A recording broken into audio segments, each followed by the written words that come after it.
Shalom saudara pendengar saudara rohani yang dikasihi Tuhan Yesus Kristus. Selamat datang di Renungan Rohani malam hari ini. Selamat malam, saya berdoa agar saudara sehat selalu. Semoga Roh Kudus hadir di tengah kita saat ini. Sebelum kita mulai renungan malam ini, marilah kita bersama-sama berdoa. Bapa kami yang di surga, Bapa di dalam nama Tuhan Yesus Kristus, kami sungguh mengucap syukur, ya Tuhan, oleh karena Engkau sangat baik buat kami. Engkau ada bersama kami dan menopang hidup kami di siang hari dan di malam hari.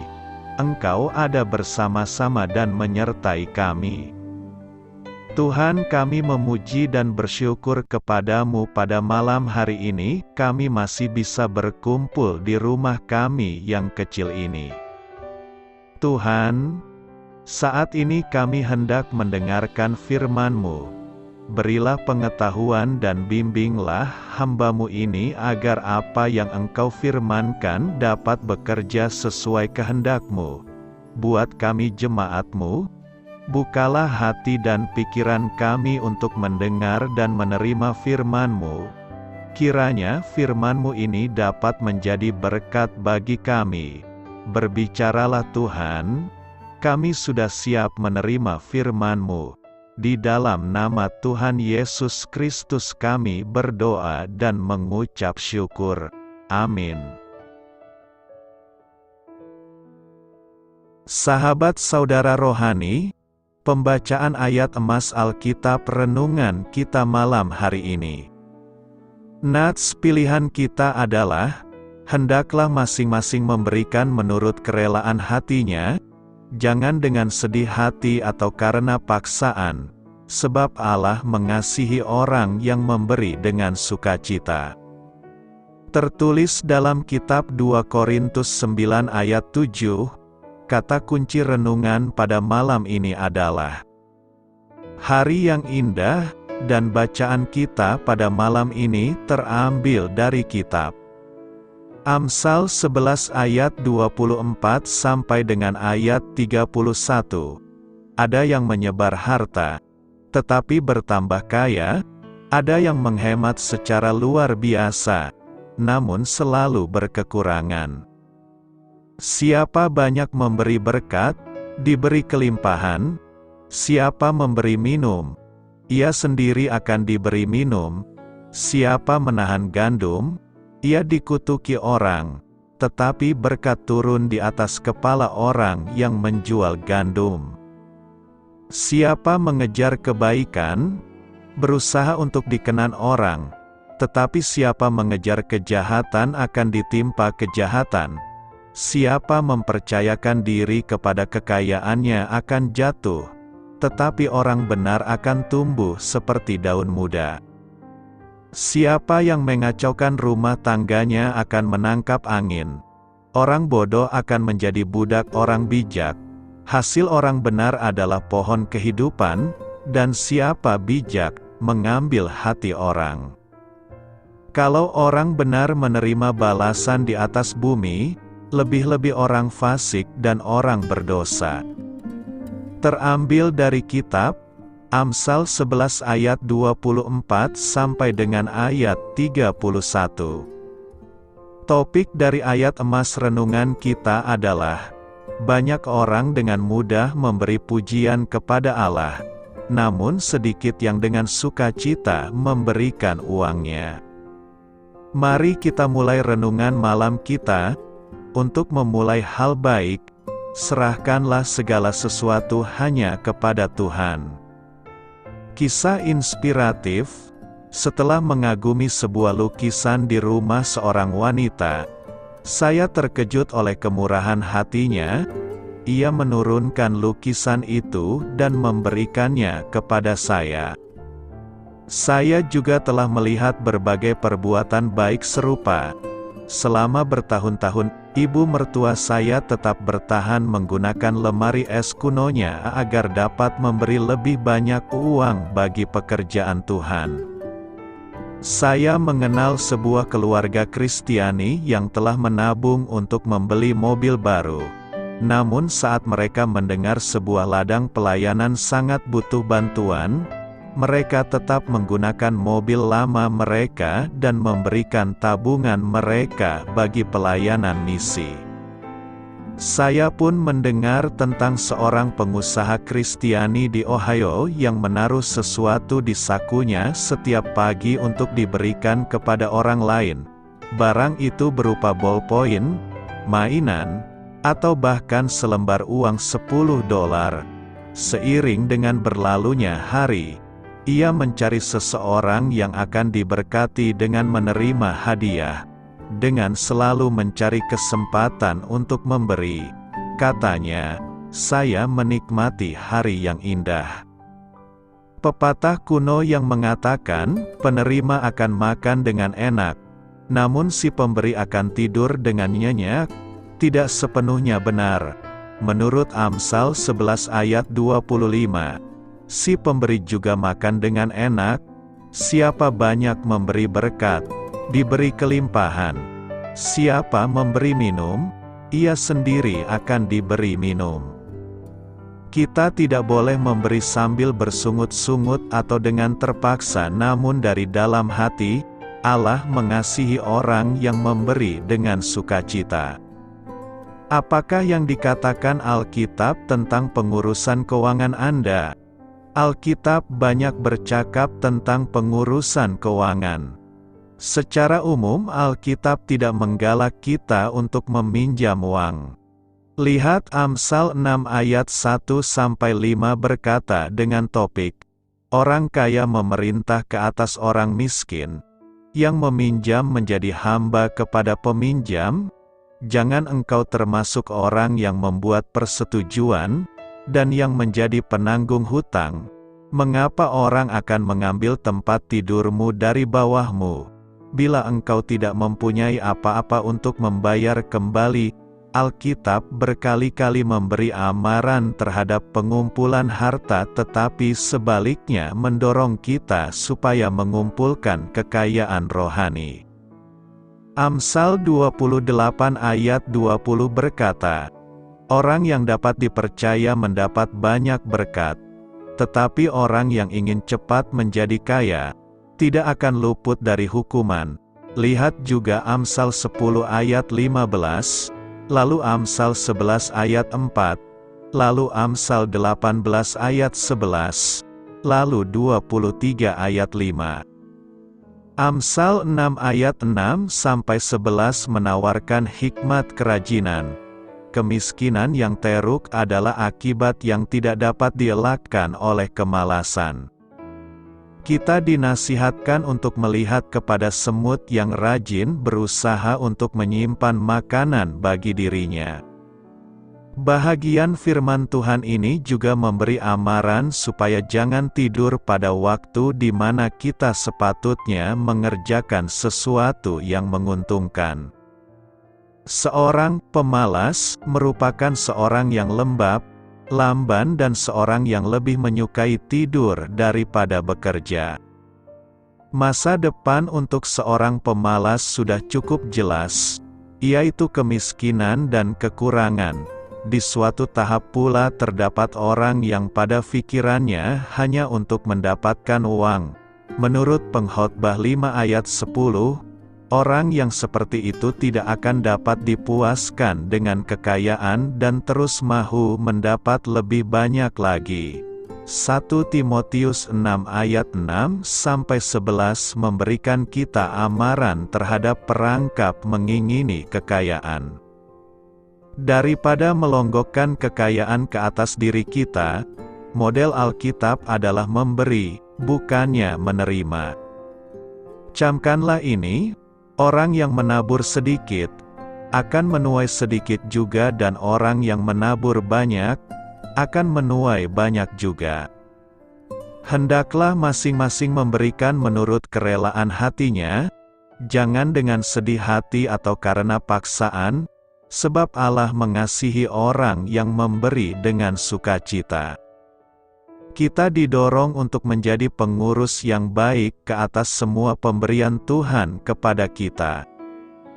Dalam Lukas 16 ayat 1-13, Yesus memberitahu tentang hamba yang tidak jujur untuk memberi amaran tentang pengurusan yang lemah.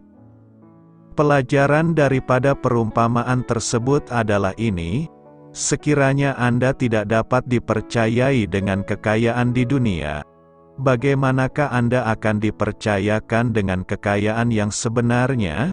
Kita juga bertanggung jawab dalam menyediakan keperluan seisi rumah kita seperti yang diperingatkan dalam 1 Timotius 5 ayat 8 berkata, "Tetapi jika ada seorang yang tidak memeliharakan sanak saudaranya, apalagi seisi rumahnya, orang itu murtad dan lebih buruk dari orang yang tidak beriman."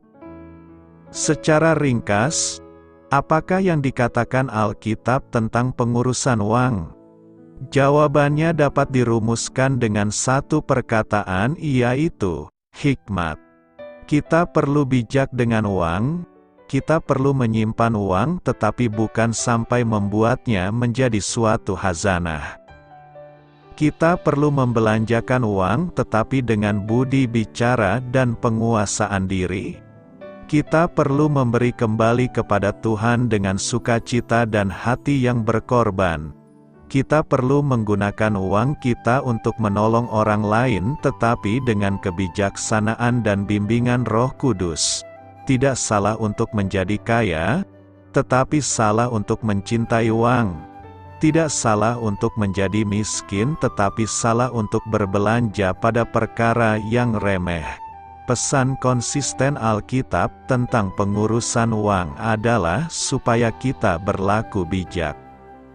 Seperti apakah istri yang saleh itu?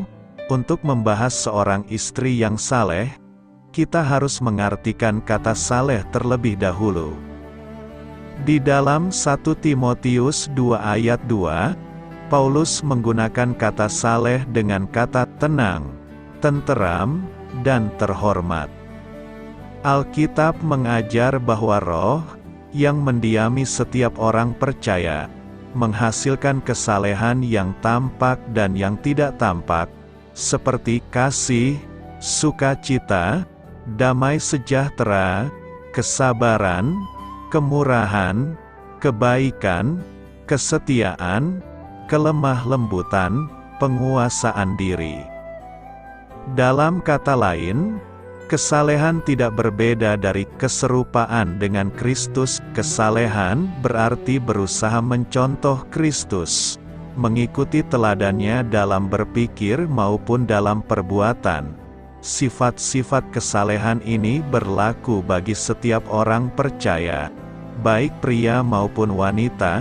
Untungnya, Alkitab menjelaskan secara rinci kualifikasi seorang wanita yang saleh, yakni seorang istri yang saleh. Di dalam kitab Amsal, ada sebuah gambaran yang indah tentang istri yang saleh. Ciri-ciri istri yang saleh tidak berubah, walaupun sudah ribuan tahun sejak penulisannya. Seorang istri yang saleh dipercayai penuh oleh suaminya. Ia tidak khawatir istrinya ditipu oleh siasat pria lain, menghambur-hamburkan uang, atau menghabiskan waktu menonton sinetron. Ia tahu istrinya terhormat, bijak, dan mengabdi. Ia yakin akan dukungan serta kasih istrinya karena istrinya tidak mencela atau menyimpan dendam.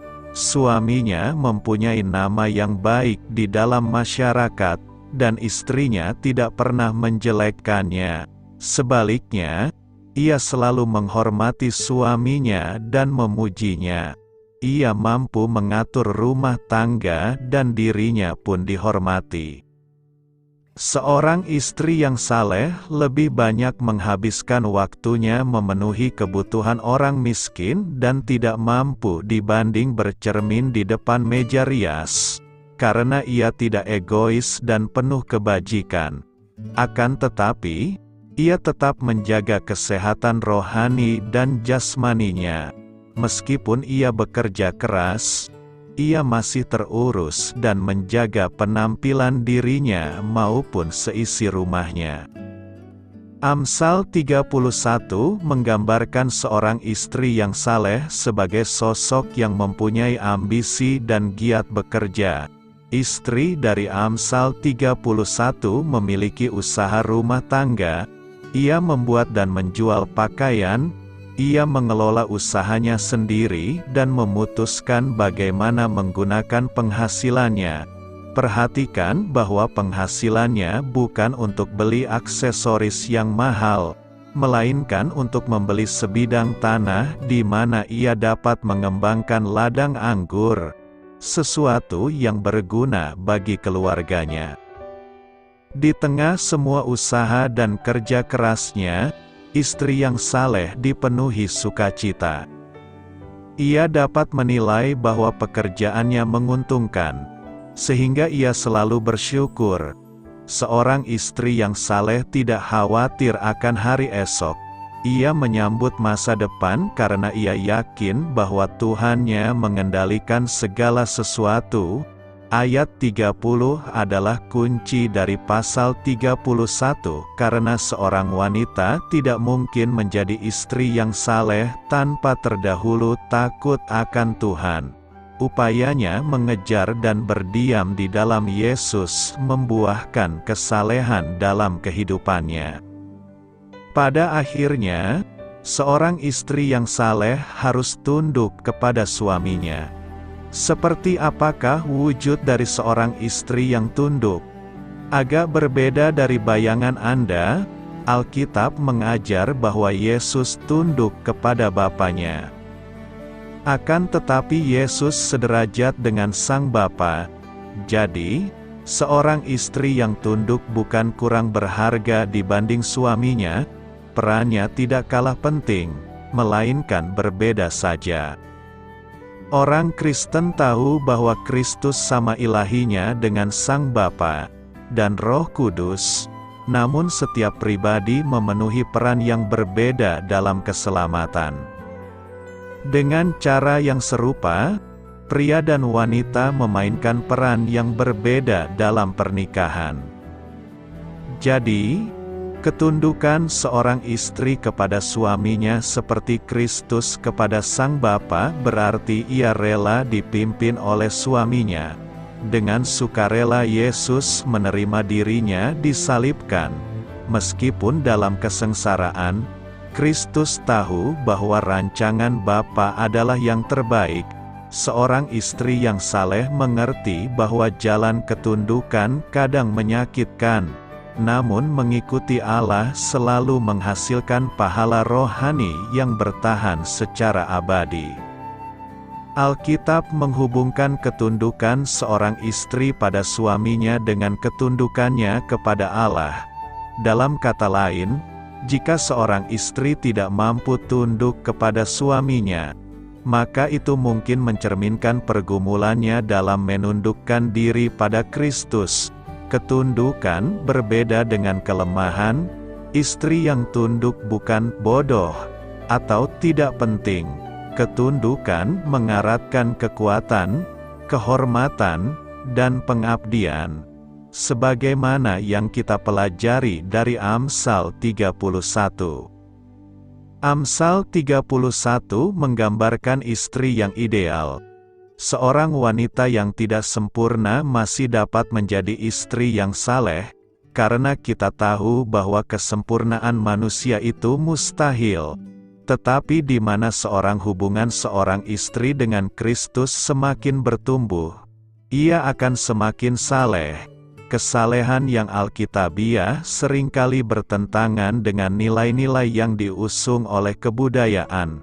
Namun sebagai wanita Kristen yang saleh, prioritas utama kita adalah perkenanan Allah.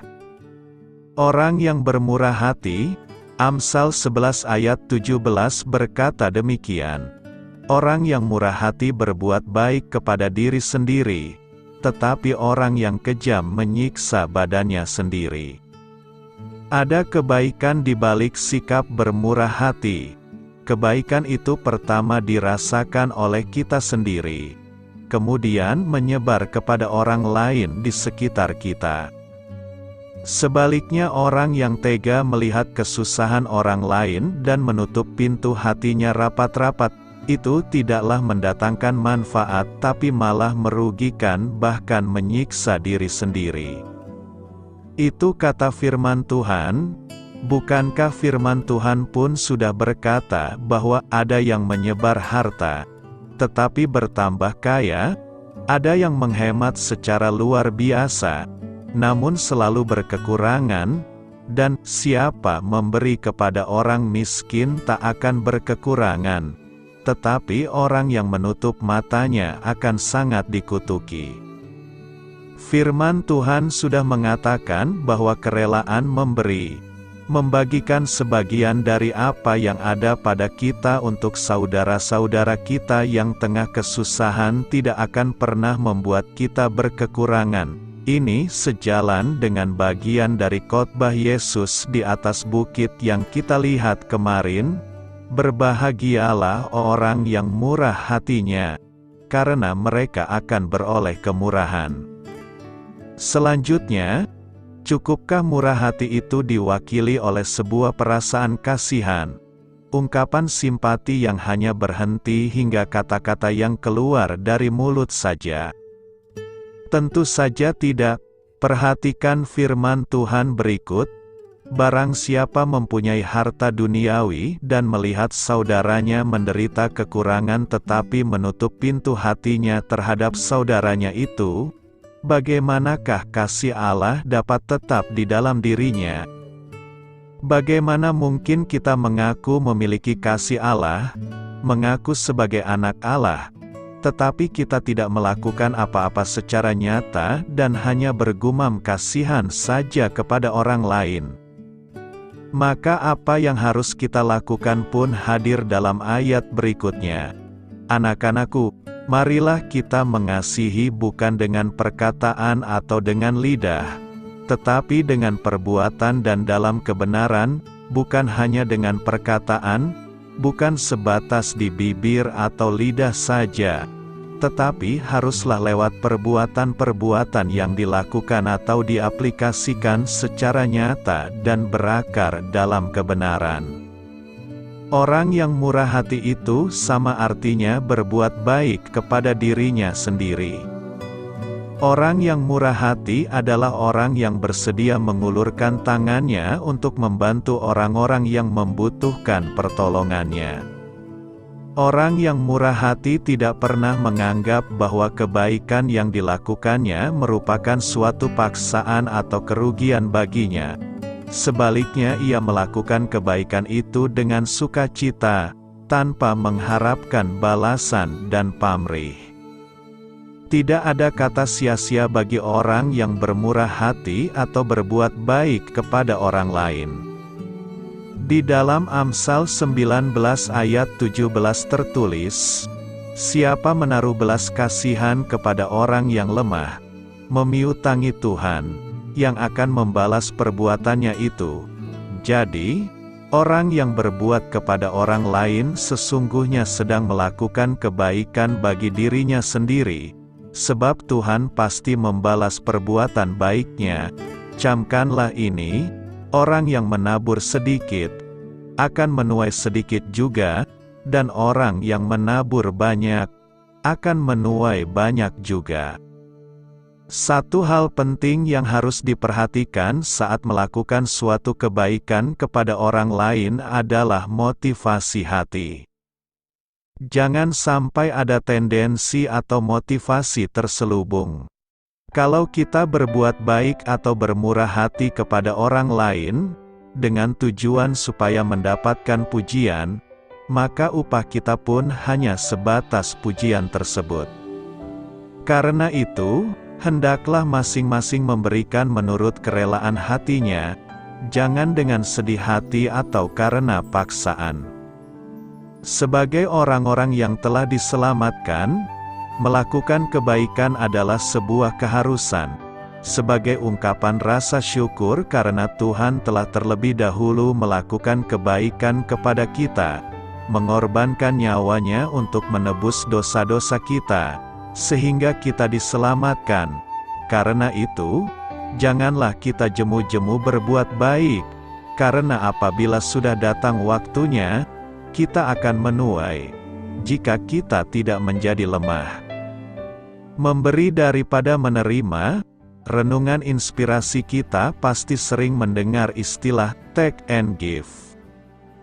Kebanyakan orang beranggapan bahwa dalam sebuah hubungan selalu ada timbal balik.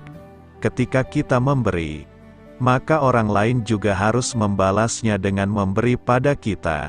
Sepertinya sudah menjadi sifat alami manusia jika lebih ingin menerima dan mendapat, daripada memberi dan melepaskan.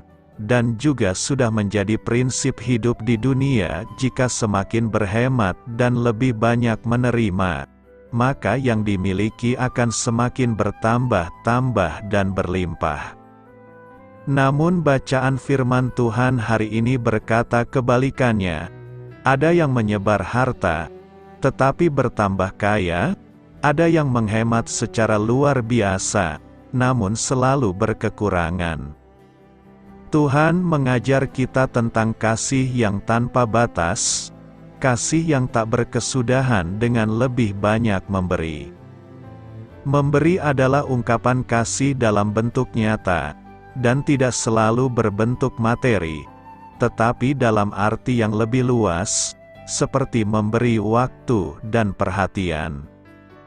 Tuhan senantiasa memberkati kita untuk menjadi saluran berkat bagi orang lain, bukan hanya untuk dinikmati sendiri. Hidup yang kita jalani adalah tentang memberi dan bukan menerima. Berapa banyak yang dapat kita berikan kepada orang lain lebih penting daripada berapa banyak yang kita peroleh dari dunia ini. Semangat untuk memberi haruslah lebih besar dari semangat untuk menerima. Tuhan yang kita sembah adalah Tuhan yang adil dan penuh kasih. Karena itu percayalah, Ia memperhitungkan semua yang kita berikan dengan kerelaan hati.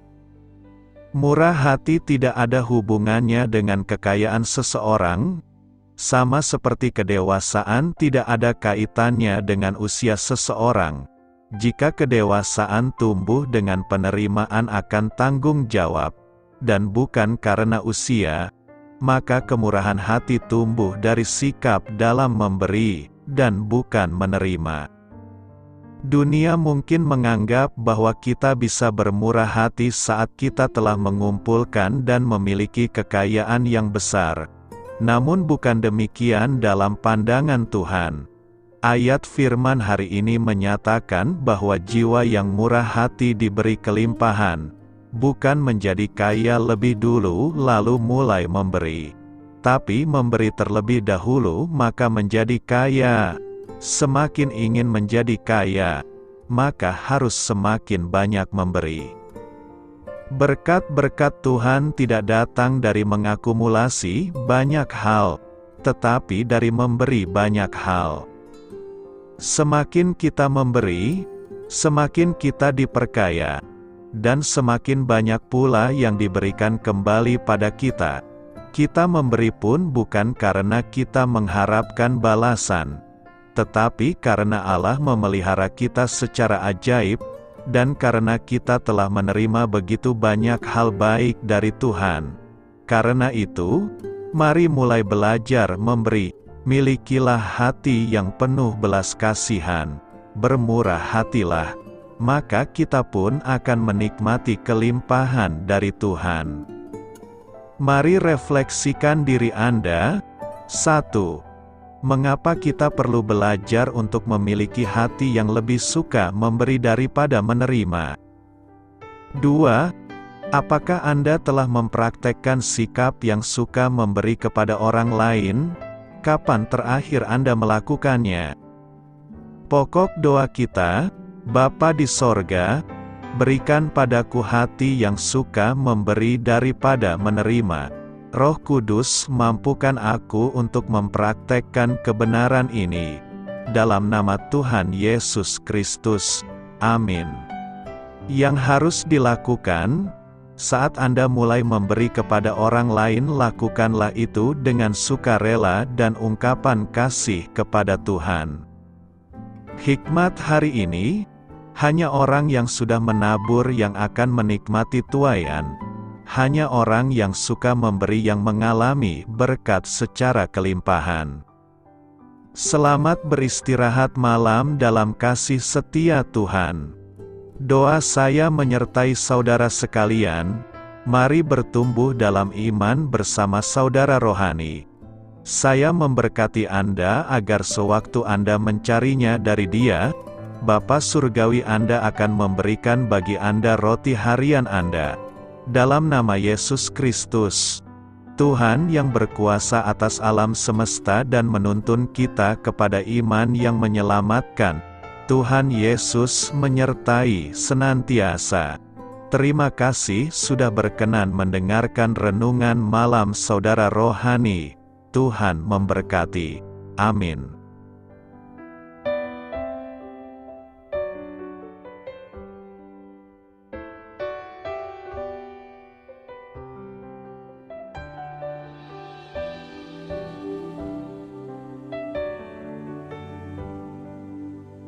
Marilah kita renungkan, sahabat saudara rohani, demikianlah renungan firman Tuhan malam hari ini. Semoga menjadi berkat di dalam hidup kita dan menjadikan kita pribadi yang lebih baik. Sebelum kita beristirahat pada malam hari ini, marilah kita berdoa. Bapa kami yang di surga, Bapa di dalam nama Tuhan Yesus Kristus, kami sungguh mengucap syukur, ya Tuhan, oleh karena Engkau sangat baik buat kami. Engkau ada bersama kami dan menopang hidup kami di siang hari dan di malam hari. Engkau ada bersama-sama dan menyertai kami, ya Tuhan Yesus. Kami mengucap syukur untuk firman-Mu, ya Tuhan, yang memberikan kami kekuatan dan menyadarkan kami bahwa kami tidak perlu takut dengan gelap dan malam. Sebab Tuhan, Engkau ada bersama kami. Engkau melindungi kami dan menjadi perisai bagi kami hamba-Mu berdoa saat ini.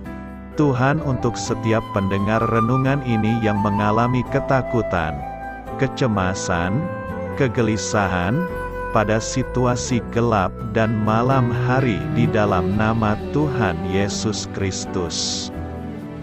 Kuasa Tuhan melepaskan mereka dari segala ikatan roh-roh ketakutan yang mengikat mereka saat ini. Tuhan melepaskan setiap anak-anak-Mu dari segala rasa takut dan kecemasan. Di dalam nama Tuhan Yesus segala kuasa-kuasa roh jahat, kuasa setan iblis yang mengganggu anak-anak-Mu, ya Tuhan, tolong hancurkan dan halaukan dengan kuasa-Mu. Dalam nama Tuhan Yesus Kristus, berkati setiap kami anak-anak-Mu, ya Tuhan, dan lindungilah kami. Kami aman di dalam Engkau. Ya Tuhan, penuhilah setiap hati kami dengan keberanian, damai sejahtera, dan sukacita serta ketenangan yang dari Tuhan. Berkati kami di malam hari ini, saat kami tidur dan beristirahat. Kuasa-Mu, ya Tuhan, menaungi setiap kami, memberkati dan melindungi kami. Bangunkanlah kami kembali besok pagi dengan kekuatan yang baru. Tubuh yang sehat diberkati Tuhan dan berkat-berkat yang baru, Tuhan sediakan bagi kami. Terima kasih, ya Tuhan, kami sungguh mengucap syukur untuk firman-Mu yang menguatkan kami. Dalam nama Tuhan Yesus Kristus Juru Selamat kami, Bapa kami yang baik, kami mengucap syukur dan berdoa haleluya. Amin. Biarlah firman Tuhan menjadi pengingat untuk kita semua, bahwa tuntunan dari Roh Kudus akan selalu memberi jalan keluar bagi setiap permasalahan hidup kita, dan memberi kedamaian di hati kita. Amin. Sampai jumpa di renungan malam saudara rohani berikutnya.